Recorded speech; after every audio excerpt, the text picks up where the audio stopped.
स्वागत है दोस्तों। बीपीएससी हिंदी टीचर एग्ज़ाम और यूजीसी नेट एग्ज़ाम के लिए हिंदी भाषा और हिंदी भाषा के विकास से संबंधित कई प्रश्न पूछे जाते हैं। बीपीएससी शिक्षक भर्ती परीक्षा में तो 30 प्रश्न भाषा ज्ञान से पूछे ही जा रहे हैं।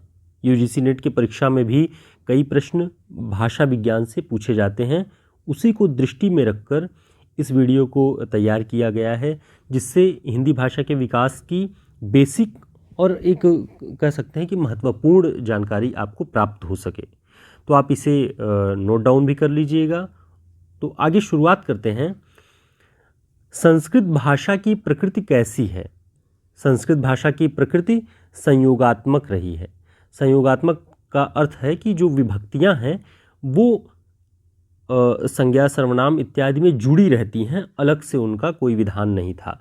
यानी प्रत्यय और विभक्तियां इसमें जुड़ी होती हैं। अब हिंदी भाषा की प्रकृति की बात करें तो हिंदी और बांग्ला भाषाओं की जो प्रकृति है वह वियोगात्मक होती है। वियोगात्मक माने कि बहुत सामासिक जो होता है कि जो पद एक दूसरे से लगे होते हैं, उस तरह की प्रवृत्ति नहीं होती है, वियोगात्मक होती है। यानी प्रत्यय और परसर्ग अलग से लगाए जाते हैं। अब इसे समझते हैं उदाहरण के रूप में। जैसे हिंदी में कहते हैं राम का, तो इसमें जो का है वो परसर्ग के रूप में अलग से लगा हुआ है। लेकिन जब इसी को संस्कृत में देखते हैं तो ये हो जाता है रामस्य। तो अब देखिए कि ये जो का हिंदी में अलग से है वो संस्कृत में संयोगात्मक रूप से एक पूरा का पूरा पद बन गया।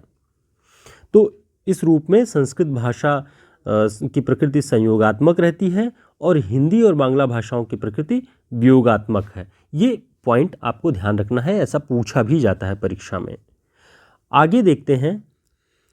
यूरोप और एशिया के भौगोलिक आधार पर भारोपीय भाषा परिवार भारत और यूरोपीय भाषा परिवार बनता है। उसी के अंतर्गत आधुनिक आर्य भाषाओं और हिंदी की जो प्राचीन, मध्यकालीन और आधुनिक भारतीय आर्य भाषाएं थी, उनके विकास को समझने का एक वर्गीकरण तैयार किया गया है। भारतीय भाषाओं का वर्गीकरण निम्न प्रकार से किया गया है। सबसे पहले प्राचीन भारतीय आर्य भाषा का समय निर्धारित किया गया। यह समय 2000 ईसा पूर्व से 500 ईसा पूर्व निर्धारित किया गया।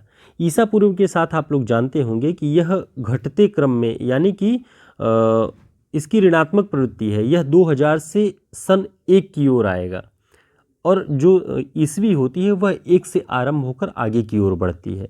तो ये 2000 से 500 ईसा पूर्व तक प्राचीन भारतीय आर्य भाषा मानी जाती है। इसका समय निर्धारित है। इसमें आपको जो वैदिक संस्कृत और लौकिक संस्कृत, इन दोनों का समय इसी के अंतर्गत आता है। दूसरा जो विभाजन है वह है मध्यकालीन भारतीय आर्य भाषा। इसका समय निर्धारित किया गया उसी के बाद 500 ईसा पूर्व से 1000 ईस्वी तक। अब इसके अंतर्गत 3 प्रमुख बोलियों और भाषाओं का जिक्र आता है। पहली है पाली। पाली का जो समय है वह है 500 ईसा पूर्व से 1 ईस्वी तक।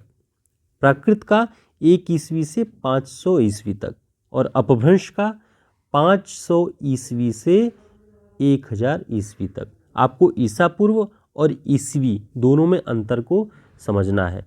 अगर फिर भी आपको कोई समस्या आती है तो आप कमेंट बॉक्स में बताइएगा, उससे भी हम उसका भी निराकरण कर लेंगे कि ईसा पूर्व और ईस्वी क्या होता है, ताकि कोई भ्रम न रहे। और तीसरा वर्गीकरण है आधुनिक भारतीय आर्य भाषा। प्राचीन भारतीय आर्य भाषा, मध्यकालीन भारतीय आर्य भाषा और आधुनिक भारतीय आर्य भाषा, जो 1000 ईस्वी से इस्लाम के आगमन के वक्त, एक तरह से मान लीजिए वही टाइम पीरियड है, तब से लेकर के अब तक आधुनिक भारतीय आर्य भाषाओं का समय चल रहा है। अब देखते हैं कि प्राचीन भारतीय आर्य भाषाओं के अंतर्गत वैदिक संस्कृत और लौकिक संस्कृत आती है। लौकिक संस्कृत वह है जो लोक में बोली जा रही थी। वैदिक संस्कृत वह है जो जिनमें वेदों की रचना, शास्त्रों की रचना की जा रही थी। तो ये प्राचीन भारतीय आर्य भाषा के अंतर्गत आएगा। अब इसमें हम देखते हैं कि इसकी जो भाषिक विशेषता थी इसमें क्या थी। तो जो प्राचीन भारतीय आर्य भाषा, इसमें 3 लिंग होते थे, यानी पुल्लिंग, स्त्रीलिंग और नपुंसकलिंग। 3 लिंग, 3 वचन, एक वचन, द्विवचन और बहुवचन। द्विवचन पे आपको ध्यान रखना है कि द्विवचन इसी प्राचीन भारतीय आर्य भाषाओं यानी संस्कृत वाला जो ये टाइम पीरियड है तब तक ही चलता है, उसके बाद द्विवचन का लोप हो जाता है। कारकों की संख्या इसमें 8 थी, 3 लिंग 3 वचन और कारकों की संख्या 8। आगे देखते हैं कि जब ये पाली प्राकृत यानी मध्यकालीन जो भारतीय आर्य भाषा थी उसके अंतर्गत पाली प्राकृत में इनकी क्या स्थिति रहती है। बौद्ध धर्म के जो ग्रंथ थे वो पाली भाषा में लिखे जा रहे थे। गौतम बुद्ध के वचन इसी भाषा में लिपिबद्ध हैं। पाली को भारत की प्रथम देश भाषा माना जाता है। जब भी प्रश्न पूछा जाए कि गौतम बुद्ध के वचनों का संग्रह किस भाषा में है तो पाली, और पाली किसे भारत की प्रथम देश भाषा माना जाता है, वह है पाली भाषा। त्रिपिटक ग्रंथों की रचना किस भाषा में हुई जब यह पूछा जाए तो वो भी पाली भाषा में। पाली भाषा का जो क्षेत्र है वह इसे मध्य देश की बोली माना जाता है। अब देखिए इसमें 3 लिंग और 2 वचन यानी द्विवचन का लोप हो गया। अब बचा क्या, एक वचन और बहुवचन। तो जो प्राचीन भारतीय आर्य भाषा थी संस्कृत वाली उसमें 3 लिंग 3 वचन थे। जब पाली में यह पहुंच करके द्विवचन गायब हो जाता है तो केवल 2 वचन बचते हैं। कारक जो संस्कृत में 8 थे वो पाली में पहुंचकर 6 रह जाते हैं। प्राकृत भाषा को साहित्यिक प्राकृत भी कहते हैं। तो किस भाषा को साहित्यिक प्राकृत कहते हैं, तो प्राकृत भाषा को ही साहित्यिक प्राकृत भी कहते हैं। अगला पॉइंट है वररुचि व्याकरणाचार्य हैं प्राकृत भाषा के। वररुचि ने प्राकृत भाषा के 4 भेद बताए हैं, महाराष्ट्री प्राकृत, शौरसेनी प्राकृत, पैशाची प्राकृत और मागधी प्राकृत। ये आपको ध्यान रखना है कि वररुचि ने प्राकृत भाषा के कितने भेद बताए हैं, तो 4 भेद। जैन धर्म का जो साहित्य है वह प्राकृत भाषा में रचा गया है। बौद्ध धर्म का जो साहित्य है वह पाली भाषा में, जैन धर्म का प्राकृत भाषा में रचा गया है। ये पॉइंट ध्यान में रखिएगा।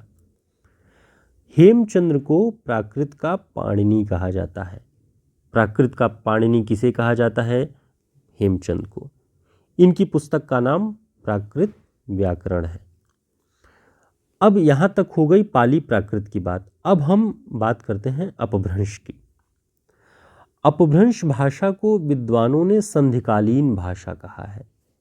किस भाषा को विद्वानों ने संधिकालीन भाषा कहा है, अपभ्रंश भाषा को।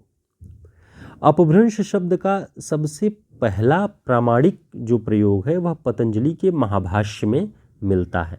सारे पॉइंट बहुत इंपॉर्टेंट हैं एग्जाम की दृष्टि से, आप इसे एकदम सतर्कतापूर्वक ध्यान रखिएगा। और मित्रों वीडियो को लाइक ज़रूर कर लीजिएगा अगर आपको ठीक लगे, और चैनल को सब्सक्राइब भी ज़रूर कर लीजिएगा। आचार्य किशोरी दास वाजपेयी ने अपभ्रंश भाषा को ण भाषा कहा है। बहुत ही दिलचस्प है, ये इस तरह का नाम कोई रखता नहीं है, लेकिन किशोरी दास वाजपेयी जी ने अपभ्रंश भाषा को ण भाषा कहा है, आप इसको ध्यान रखिएगा। आचार्य दंडी ने अपभ्रंश भाषा को आभीरों की भाषा कहा है, आम्भीरादि गिरयः। तो किसने अपभ्रंश को क्या कहा है, इन पॉइंट्स को आप ध्यान में रखिएगा। अपभ्रंश की जो प्रवृत्ति है वह उकार बहुला है। ज़्यादातर अपभ्रंश की जो शब्द होंगे वो उकार बहुला होंगे, उसमें ऊ का प्रयोग ज़्यादा मिलेगा। अपभ्रंश में केवल 2 लिंग, पुल्लिंग और स्त्रीलिंग, 2 वचन, एक वचन और बहुवचन ही रह गए। अब देखिए कि इसमें कैसे बदलाव होता गया कि प्राचीन जो संस्कृत भाषा थी उसमें 3 वचन 3 लिंग थे। जैसे ही पाली में आए तो द्विवचन गायब हो गया, केवल एक वचन और बहुवचन रह गया। अपभ्रंश में पहुंचकर लिंग भी जो नपुंसक लिंग था वो भी गायब हो गया। यहाँ स्त्रीलिंग और पुल्लिंग ही बचता है अपभ्रंश में। आगे है आधुनिक भारतीय आर्य भाषाओं का विकास किससे माना जाता है, अपभ्रंश से। ठीक, शौरसेनी अपभ्रंश के अंतर्गत कौन कौन हिंद आती है, पश्चिमी हिंदी आती है, राजस्थानी आती है, पहाड़ी आती है, गुजराती आती है। ये वर्गीकरण आप ध्यान रखिएगा कि सबसे ज़्यादा इम्पोर्टेंट तो ये है कि राजस्थानी और पश्चिमी हिंदी किस अपभ्रंश से विकसित हुई है, तो शौरसेनी अपभ्रंश से। शौरसेन माने सूरसेन, सूरसेन मथुरा के आसपास का क्षेत्र और राजस्थान का भरतपुर ये वाला क्षेत्र लगता है, इसलिए इसे शौरसेनी अपभ्रंश कहा गया है। और पश्चिमी हिंदी और राजस्थानी का विकास इसी से हुआ है। आगे देखिए मागधी अपभ्रंश, मगध का जो क्षेत्र है बिहार, बंगाल, उड़ीसा वाला क्षेत्र, तो इसमें बिहारी, बंगाली, उड़िया और असमिया बोलियों का उदय हुआ, उनका विकास हुआ मागधी अपभ्रंश से। अर्धमागधी अपभ्रंश, अर्धमागधी अपभ्रंश से पूर्वी बोलियों का विकास हुआ, उनमें अवधी बहुत ही प्रधान है, अवधी, छत्तीसगढ़ी, बघेली, ये जो है अर्धमागधी अपभ्रंश से विकसित हुई। महाराष्ट्रीय अपभ्रंश से मराठी का विकास हुआ। ब्राह्मण अपभ्रंश से सिंधी, लहंदा और पंजाबी, इन सब का विकास होता है। पश्चिमी हिंदी के अंतर्गत खड़ी बोली हिंदी का विकास हुआ है। अब ये आपको ध्यान रखना है कि जब हम खड़ी बोली हिंदी के बारे में, मानक हिंदी, परिनिष्ठित हिंदी के बारे में अगले वीडियो में बात करेंगे, तब ये हम देखेंगे कि पश्चिमी हिंदी के अंतर्गत ही खड़ी बोली का विकास हुआ है। और इसी पर हमारा अगला वीडियो आधारित होगा, जो बहुत इम्पॉर्टेंट होगा और आपकी परीक्षाओं की दृष्टि से बहुत ही महत्वपूर्ण होगा। तो हिंदी भाषा का जो विकास है वो प्राचीन भारतीय आर्य भाषा, मध्यकालीन भारतीय आर्य भाषा और आधुनिक भारतीय आर्य भाषा, इन तीन में इसका वर्गीकरण हुआ। इनमें पाली, प्राकृत, अपभ्रंश जो है ये मध्यकालीन भारतीय आर्य भाषा के अंतर्गत आती हैं। और इनकी जो प्रवृत्तियां हैं, कारक, लिंग, वचन, इन सब को लेकर के भी जो डिटेल यहाँ पे बताया गया, उन्हें आप ध्यान में रखिएगा, ये बहुत इंपॉर्टेंट है और परीक्षाओं में बार बार पूछे जाते हैं। तो मिलते हैं अगले नेक्स्ट वीडियो में मानक हिंदी के बारे में और हिंदी की मुख्य प्रवृत्तियों के बारे में बात करते हुए। तब तक के लिए नमस्कार।